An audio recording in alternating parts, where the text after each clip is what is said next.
The president of France, Macron, goes to China, spends about 6 hours meeting with Xi Jinping, and then on the flight back, he talks to a bunch of reporters.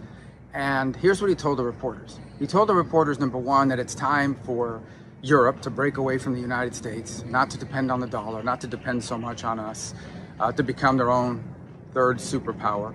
The second thing he says, which I found really interesting, was that Europe needs to make sure that they don't get involved in conflicts that are not their conflicts. Specifically, that Europe should not be picking sides on Taiwan between the United States and China.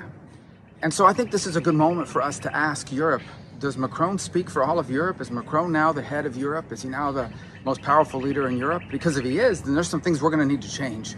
Number one, Europe, including France specifically, has depended heavily on the United States for 70 years for their own defense. In fact, when Macron tried to play global superpower and send troops to North Africa to fight terrorists, he couldn't even get his own troops there. We had to fly them there, and we had to fly them back. He couldn't even get his own troops there. So if they're going to break off on their own and follow Macron's lead, that's going to save us a lot of money.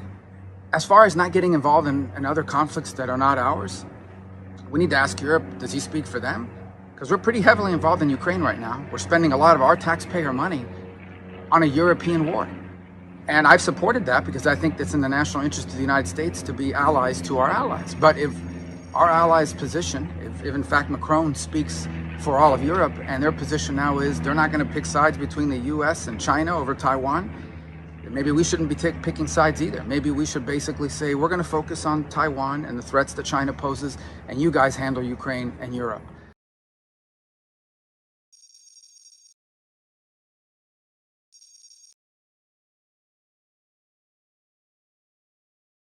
So we need to find out, does Macron speak for Macron or does Macron speak for Europe?